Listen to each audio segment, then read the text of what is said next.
Hi, in today's video we're going to be having a look at this cell balancing board. This was briefly featured in one of my previous videos, and this does relate to one of my previous videos. Still, we do have a couple boards here. I'll explain the reasons why shortly. So in a previous video you would have seen this balance board very briefly in relation to this battery pack from a jump starter from Lidl's that had a dead cell on it. Now, before we get started on this, just a quick message from my sponsor. With PCBWay, you can get high quality PCBs from just $5 for 10 boards. Why not add assembly starting from just $30 for 1 to 20 boards? PCBWay offer a high quality and professional manufacturing service, from prototype to fully assembled boards, flex PCBs and more. Check them out in the link below. So as you saw in a previous video, we investigated this battery pack out of this car starter jump pack where we had a dead cell. I did discuss the options of trying to desolder the cell in question that was completely dead, but whereas these are soldered, even at sort of 450 degrees heat, it was pumping far too much heat into the batteries to reliably remove it. So I have got the old one here, and this is the one that's dead, and what I've basically done is gone in there with the side cutters and snipped it off. And as you can see here, I've just got a little jumper wire just going across there, which just removes that cell out but allows the pack to remain as a 3-cell pack. So this is our 3-cell balance board for charging, and as you can see here, we've got 0 volts, 4.2, 8.4 and 12.6. On the connector we have got space for an extra one, because obviously this was a 4-cell pack as we found out, so I've simply got that wired in to the connector there for balancing, and it does seem to work fine. Now this has been sitting here for a while. It was set at fully charged, so we'll bring the meter in and just see what it's currently reading. Try and move the glare off there. So we should find that if we go from the 0 volts point, so ground, 4.2, we've got 3.2 there, so it's dropped it down a bit. 6.6 and 9.94. So I think the quiescent current draw is probably reasonably not super high, but it's enough that this will slowly drain the battery pack down a bit, which is probably good because it'll probably keep it at sort of a medium sort of holding voltage. So if we just check across the cells on here, we have got so yeah, that one there is at 3.2. We should expect these to be pretty much the same. 3.2 on that one, and on that one, let me see why that goes across. Getting that wrong. 3.2. 3.2. Yeah, that should be 3.2, shouldn't it? Why is that 6.6? Let's see. Oh, that's right. Yeah, we have to jumper across that one there, and that one's at 3.3. So they're very close to each other, and if we apply power to it and bring it up, they will go all back up to around 4.2. Now I'm trying to find some information on this board, and I say this one was purchased off eBay for quite a small sum. I think it was £2 or £3, but the listing doesn't really give you any information on it apart from the fact that it's rated for 20 amps. So is that sort of 20 amps that it can handle being discharged? I'm not too sure. I would guess so. It could be related to something else on it. Now if we have a look, there's quite a lot of circuitry on this board. We've got various passives, quite a few little chips there. These are, they appear to be, as I can read just about, I do need a good magnifying glass for that really, SM3117N. They have got SU on the data sheet. They are an N-channel enhancement mode MOSFET. So we have got 4 of them, and that would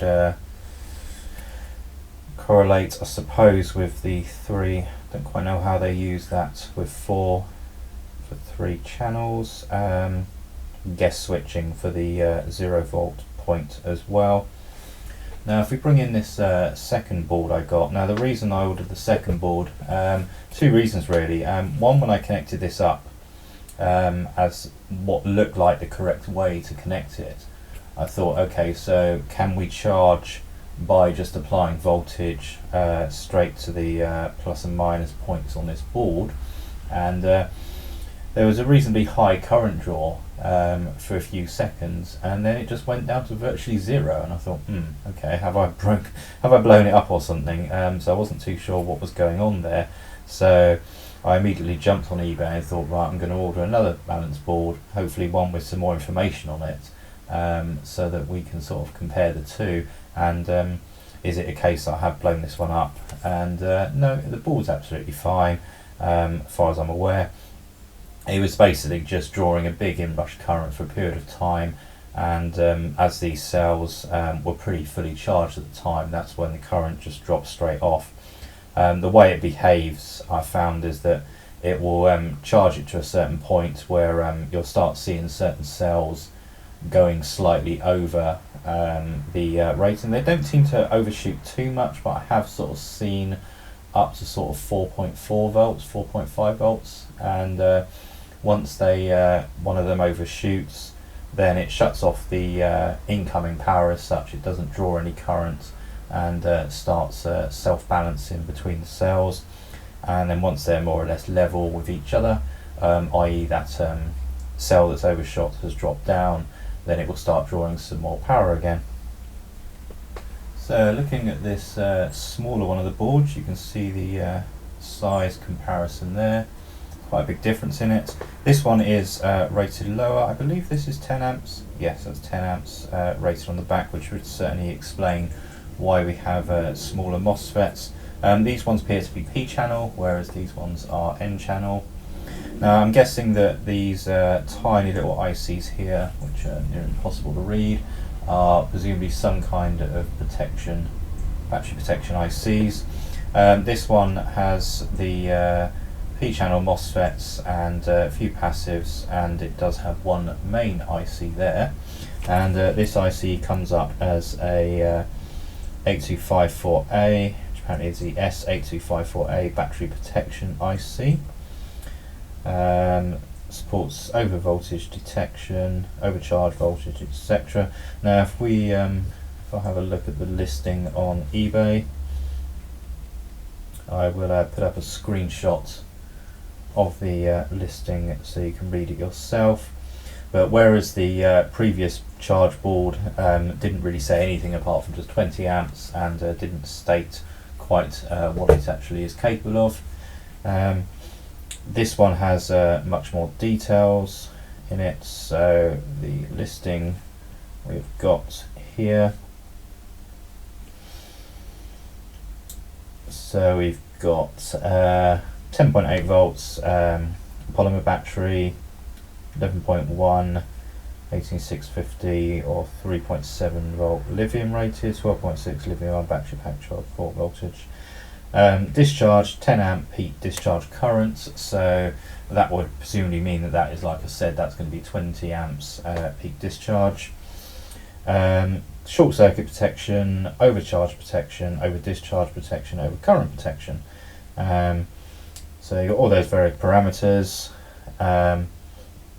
Maximum working current 6 amps to 8 amps. Transient current nice 10 amps. Quiescent current less than 30 microamps, that's pretty good.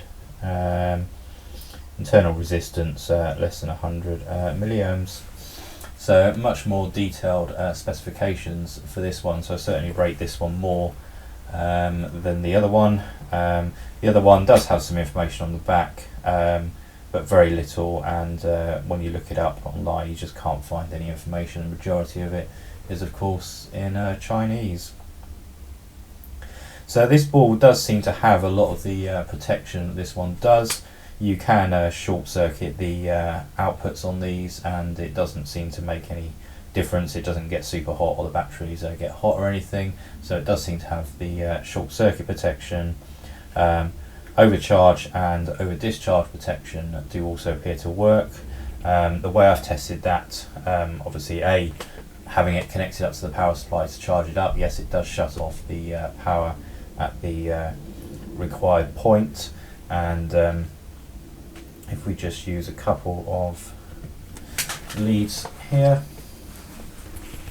to hook this up.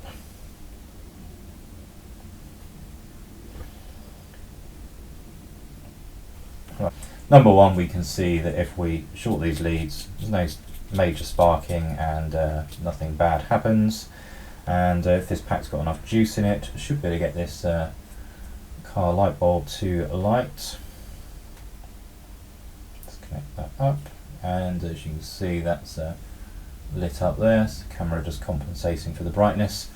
So the way I tested this was basically to hook this up and wait until it shut off, and then check the cell voltages, and they were all within the required limits to provide the correct protection for it.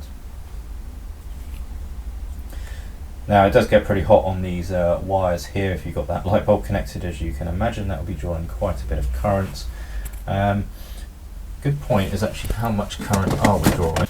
That's something I haven't tested on that, so we'll just bring in the meter and we'll have a look and see what the current draw is. Now this battery pack is, I think it's 2 amp hours, but I don't know what it's capable of kicking out. Certainly not going to be kicking out a huge amount over these thin wires.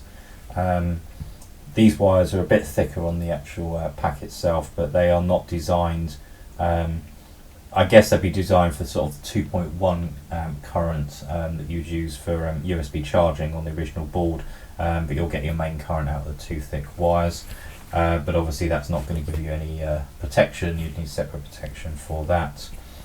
So if we bring in the tester, we will zero that out and get that in view, and we'll hook up our bulb again and just see if we can get an idea of what it's actually drawing. I've got it set at 20 amps, see if it goes over that or not. No, it doesn't. That's dropped down to 2.6 amps. This bulb would obviously be a lot brighter if it was pulling more current. So the battery pack is obviously a little bit low, should get slightly brighter, but it is going to be limited. These cables on these little crocodile clip leads are not very good. They are really, really hot, so the wire that's inside them is obviously very poor quality, and probably if we had some thicker wires we could draw a bit more, but I'm not expecting to be able to draw a huge amount just from this board with the current and configuration of wiring. So as far as this battery pack goes now, what we've actually got left with is reasonably okay. Plan is now to use some kind of foam just to bulk out this section here. That can then be wrapped with some Kapton tape, and that will make that into a nice little pack, and then this balance board can be added to it. I expect what will happen is, if we've got enough wiring, just about get the sort of pack wrapped and then get these wires cut here and soldered directly onto the balance board, and then we can have our output coming off it. Quite what I'll use it for I don't know, but at least it will be salvaged and will be usable for something, and then no doubt this board will be used for something in the future. This one's a bit different in that it's got it's got the through holes for the power output. The actual main connections to the battery. They're not labelled in voltage, just B plus, B2, B1, B0, I think that's got on it. And these appear to be interesting. They look like they would be a through hole from the back, but they've got these metal pads stuck over them. So these will be, as it shows actually on the listing of the picture on eBay, to have the tabs directly off the batteries. So say off an 18650 battery, the metal tabs just soldered directly on there. So I'm sure that will come in use in the future as well.